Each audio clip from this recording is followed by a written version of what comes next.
Ok, alors on va commencer. Aurélie.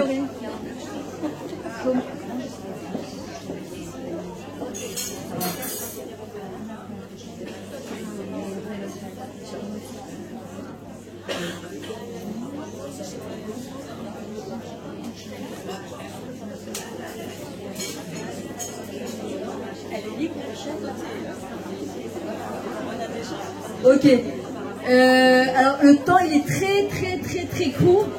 C'est très frustrant parce que j'ai préparé un super cours sur Rachel Imenu. Mais comme Rachel c'est le vitour, c'est l'abnégation, c'est la résilience, forcément. Alors c'est un moment de être très fort. Justement, à l'Isrom avec Akadosh Baruch Hu. On fait pas ce qu'on veut, on fait pas ce qu'on veut quand on veut et comme on le veut. On a un programme avec Anaël, on voit bien que les choses ne sont pas exactement comme on l'avait prévu, mais apparemment c'est ce qu'il y a de meilleur. Au Hachem et la soirée dimanche soir, je crois que les femmes elles sont des atraches et simcha, on en a besoin, et que Bezrat Hachem ça soit que motivé. Prenez une minute parce que cette chanson elle est exceptionnelle, on est tous unis quand on est réunis comme ça, c'est un moment de être Hatson, demandez tout ce que vous voulez par le mérite de Rachel, et que Bli Neder, Bezrat Hachem, que celle qui sera exaucée, elle ira Bli Neder remercier Akadosh Baruch Hu par le mérite de Rachel. Prenez 2 secondes. Alors vas-y. Vous connaissez la chanson? Et puis je dis à Akadosh Baruch Hu, je te promets que je vois toutes tes larmes. T'inquiète pas, tous tes enfants, ils reviendront à leur limite. Mais il y a sous la terre. Il y a des fois on fait des choses, on ne voit aucun résultat. Et tu dis à Akadosh Baruch Hu, elle m'appelle jusqu'à quand? Et Rachel, justement, qu'est-ce qu'elle nous apprend? Il est vacal, Banéa. Elle pleure pas, Rachel. Elle nous apprend à pleurer en temps et en heure. À prier en temps et en heure. Aurélie? Ouais, non, éteins complètement.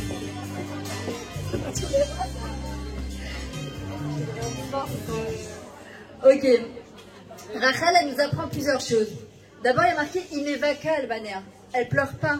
Nous, quand on arrive sur le Kéver Rachel, quand on connaît l'histoire de Rachel, je n'aurais pas le temps de la raconter ce soir, dommage, mais on va essayer de prendre les nékudotes les plus importantes. On a tendance, quand vous entendez ce qui se passe au Kéver Rachel, on entend des gémissements. C'est vraiment des gémissements.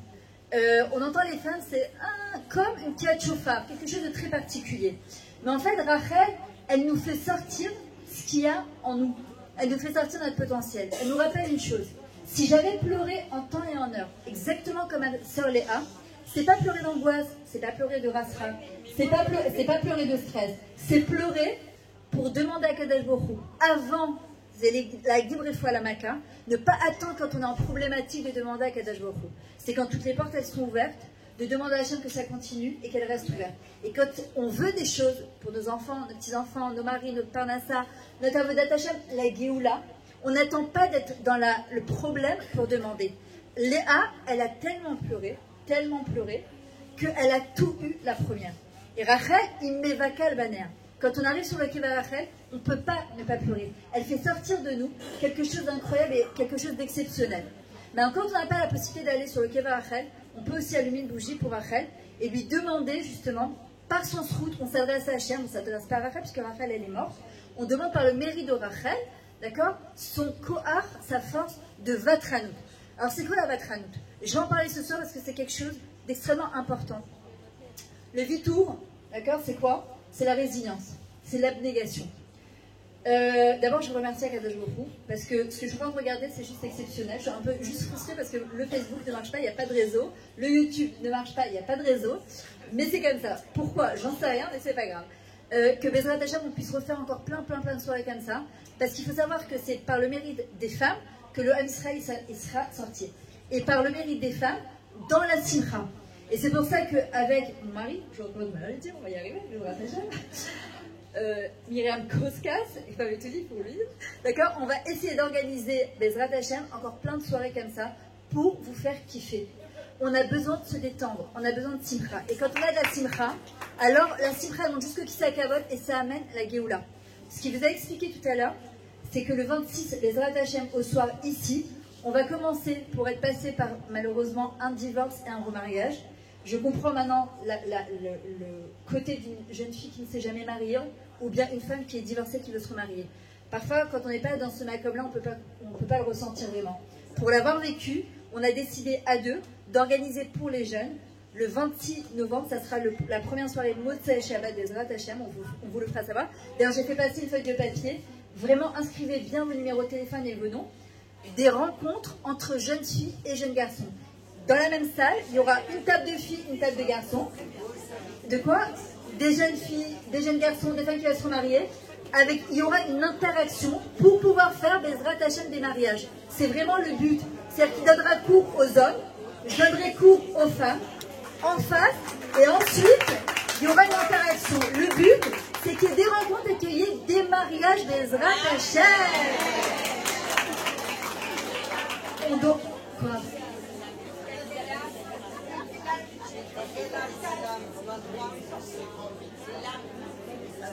Ah, mais c'est Rachel. Alors, c'est quoi les points importants de Rachel? La Vakranout. Mishimevater ou Mekabeyoter. Celui qui laisse sa place, il reçoit toujours plus. Je l'ai expliqué parce que c'est un point qui est extrêmement important. Il y a un vitour de Katnout et il y a un vitour de Galout. Il y a un vitour, une résilience de je suis victime de ma propre vie. Donc, je suis miskena. Donc, je laisse toujours ma place. C'est toujours moi la gentille qui me tait. Et ça, c'est une catastrophe. Je le dis clairement. Et je l'ai vécu. Et ça, c'est un vitour de Katnout, de petitesse. Il y a un vitour de Galout. Je sais pour qui je fais cette chose-là. Je laisse la place à Akadosh Baruch Hu. D'accord? Et je sais, c'est d'un endroit qui est profond et de grandeur. Et c'est ce qu'elle a fait Rachel Emenu. Et celui qui fait ça, il ne peut jamais perdre. C'est-à-dire que Rachel, qu'est-ce qu'elle nous apprend? Comment elle arrive à ça en fin de compte?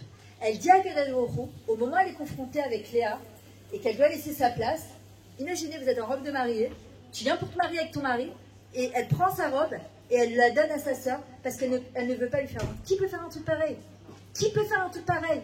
Akadosh Baruch Hu, il a demandé à une seule personne, c'est à Rachel de le faire. Il ne redemandera jamais à personne ici, jusqu'à la fin des dorés d'Europe, de faire un truc pareil. Par contre, on doit se servir et s'inspirer de la force de Rachel. Si elle a réussi à faire un truc aussi grandiose, nous aussi on est capable de faire parfois des petits vitourim. Et celui qui fait un vitour de Gadlout, c'est-à-dire qu'elle pose la question à Akadosh Baruch Hu, ah bah, qu'est-ce que tu attends de moi? Et c'est la question qu'on doit se poser quand on est face à une problématique avec son mari, avec un enfant, avec une collègue de travail, avec une voisine. Tu as envie de répondre, tu as envie d'hurler, tu as envie de t'énerver. Et là, on se tait. On se tait. Mais je ne me tais pas comme une miskena. Je me tais et j'ai grandi de je ne sais pas combien d'étages. C'est-à-dire que j'ai grandi de je ne sais pas combien de centimètres, celles qui sont petites et qui avaient envie de grandir.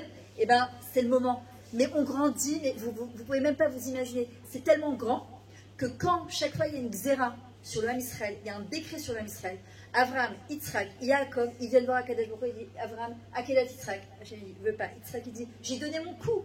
Hachem dit, je ne veux pas. Yaakov, chacun, il vient et il dit à Akadosh Baruch Hu, mais il n'accepte pas. La seule, et c'est pour ça qu'elle a été enterrée sur Bethléem, que Akadosh Baruch Hu, il accepte, c'est Rachel. Qu'est-ce qu'elle dit? Toi, Boré Olam, toi le maître du monde, qui est tellement grand, moi j'ai rentré, moi dans ma propre maison, j'ai permis à Léa pour ne pas avoir honte de se marier avec Yaakov, mon bien-aimé que j'ai attendu pendant 7 ans. Quand j'ai demandé les doudelles, les mandragores à ma sœur Léa, je lui ai dit, je t'en prie, tu as des enfants, donne-les-moi. Qu'est-ce qu'elle lui a répondu Léa? Ça ne suffit pas que tu me prends mon mari, parce que Yaakov aimait Rachel, et n'aimait pas encore Léa, encore. Tu veux me prendre en plus ma place dans le lit avec Yaakov? À ce moment-là, elle devient la grande Rachel. C'est pas quand elle a sa place. Parce qu'elle a un tsar à ce moment-là, mais tellement énorme, elle se connecte directement à Hachem. Elle dit à Akadosh Baruch Hu, qu'est-ce que tu veux de moi? Qu'est-ce que tu attends? À ce moment-là, elle devient Rachel. Et de là, elle va avoir Yosef, et de Yosef, elle va avoir Binyamin. Et Rachel, elle nous apprend, quand on est dans un matzav, dans une situation où parfois on ne sait pas quoi faire, on ne sait pas quoi faire, c'est de se connecter directement à Hachem. On ne perd jamais quand on se connecte à Hachem et qu'on nous dit « Olam, je ne sais pas quoi faire. Qu'est-ce que je fais? Je me tais ou je réponds ?» Akadosh Baruch Hu, il répond. Il faut être capable d'entendre sa réponse. Rachel, elle va se taire. Qu'est-ce qu'elle va avoir? Mashiach ben Yosef. Qui c'est qui va se taire encore dans la Torah? C'est pas qui va se taire, qui va faire un vitour, qui va avoir une grande abnégation par rapport à justement le fait qu'elle aurait pu retourner au roi de Moab, c'est Ruth, à Moabia, où Naomi avait dit je n'ai plus rien à t'offrir, elle a perdu ses 2 fils, elle n'a plus d'argent, alors que c'était les plus riches de toute Israël. Elle lui dit retourne chez ton père, c'est un roi, tu auras tout à gagner. Elle dit je ne veux pas, je sais il est où le Hémet. Qu'est-ce qu'elle va avoir? Ma chère Ben David, c'est l'arrière-grand-mère de David Améler. Où c'est qu'on voit encore dans la Torah? Yitro, c'est les mêmes lettres que Vitour.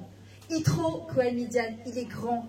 Oved Avedazara, il les maîtrise tout. Il est connu partout. Tout le monde le vénère. Quand il entend tous les miracles qu'il y a eu, il laisse tomber tout ça, il se convertit. Il a été mévater. Qu'est-ce qu'il va recevoir? Moshe Rabbeinu comme Khatan. Ils nous apprennent tous ces grands de la Torah. Une personne qui est mévatera, qui a de la résilience, pour Akadosh Baruch Hu. C'est-à-dire que le Rav Tudu, une fois, il avait ramené, je ne me rappelle plus au nom de quel Rav. Pourquoi dans la Mida, on fait Osé, Shalom, Bimouma? Pourquoi on recule? Parce que pour faire le Shalom, pour avoir de la résilience, le mot Shalom, c'est le nom d'Akadosh Baruch Hu. Il faut laisser la place à Hachem. Celui qui veut être sur la Bama en premier, il ne peut pas voir la grandeur qu'Akadosh Baruch Hu il veut l'envoyer. Rachel, elle se fait toute petite. Elle ne va rien avoir au début. C'est Léa qui va tout avoir et tout gagner. Elle va jamais autant gagner. On ne parle pas de la Iloula de Léa. On a eu une bougie pour elle. Mais la Iloula de Rachel, les gens font des milliers de kilomètres. On l'a faite pendant 3 jours. Elle a voulu se faire petite. Hachem lui a dit tu t'es fait petite, moi je vais te faire très grande. Alors attention, quand on fait un vitour, c'est pas pour grandir, pour que je sois sur la Bama et qu'on ne me voit pas du tout. C'est parce que je sais pourquoi je fais ça. Et à Kadosh Baruch Hu, il n'y a que pour Rachel qu'il accepte de faire cette chose-là. Pour les autres, il n'accepte pas. Parce qu'elle dit, moi, qui ai laissé ma place, j'ai attendu 7 ans à Jacob, j'ai ma robe de mariée, je la laisse aller pour ne pas lui faire honte. Au moment où elle me dit, toi tu as des enfants, moi j'en ai pas, elle lui dit, tu veux me prendre en plus ma couche? Et à ce moment-là, Rachel, elle se tait, là, elle devient la grande Rachel. Maintenant, il y a quand même une question qui se pose qui est un peu bizarre, c'est que, comment elle ne savait pas tout ça? Comment tu viens et tu dis à ta sœur, tu me prends en plus mon mari, attends, elle t'a laissé ta robe de mariée. Il y a un drach qui dit que là, elle n'était au courant de rien. Pendant tous les 7 années, en fin de compte, qu'est-ce qu'elle a fait, Rachel? Elle a enseigné les lois de Taharat HaMishpacha et toutes les lois de Chala, Nida, Adlaka. Ce sont ce qu'on appelle la China. C'était les simanim, les signes entre Yaakov et Rachel. Il lui a dit, ça sera les signes que tu me donneras au moment de la choupa. Qu'est-ce qu'elle a fait, Rachel? Pour la jouer discrète, elle a fait passer ces halachot-là à sa sœur Léa. Donc, en fin de compte, pour elle, c'était une évidence. Quand elle s'est mariée, maintenant, il y a une question qui se pose. Est-ce que ça aurait pu être autrement? Il y a des choses qui nous arrivent parfois dans la vie, où on se demande, est-ce que les choses, elles auraient pu être autrement? Et en fin de compte, on dit non, vous savez pourquoi? Parce que Yaakov avait acheté la bracha des premiers-nés à Esav. Donc, Léa était la première des 2 jumelles, et Yaakov était le deuxième, en fin de compte, des 2 jumeaux, mais comme il avait racheté la Bechora, donc Léa devait se marier quoi qu'il arrive avec Yaakov. Et par le mérite de cette fille-là, elle a tout réussi à avoir en premier. Aurélie, j'ai besoin de toi 2 secondes. Aurélie, où tu es? Il me faut un bas. Vas-y, descends de travail, je suis envoyée. Le temps que je continue à parler.